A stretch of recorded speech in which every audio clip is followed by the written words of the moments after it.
தெலுங்கு நடிகர் Rana டகுபதியின் spirit media நிறுவனத்துடன் இணைந்து துல்கர் சல்மான் தயாரித்து கதாநாயகனாக காந்தா என்கிற படத்தில் நடிக்கின்றார். இதனை செல்வமணி செல்வராஜ் இயக்குகிறார். இவர் இதற்கு முன்பு ஹண்ட் ஆப் வீரப்பன் என்ற வெப் தொடரின் கதையாசிரியர் என்பது குறிப்பிடத்தக்கது. ஏற்கனவே இதனை அதிகாரப்பூர்வமாக அறிவித்திருந்தனர்.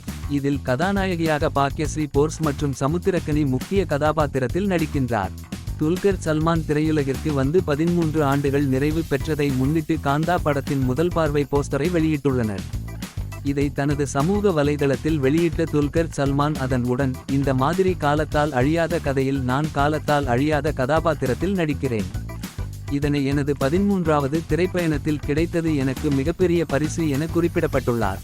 இயக்குனர் கூறுகையில், நடிகர் துல்கர் சல்மானின் 13 வருட சினிமா பயணத்தை பெருமைப்படுத்தும் வகையில் காந்தா படத்தின் முதல் பார்வையை ரசிகர்களுக்கு வழங்குவதில் நாங்கள் மகிழ்ச்சியடைகிறோம்.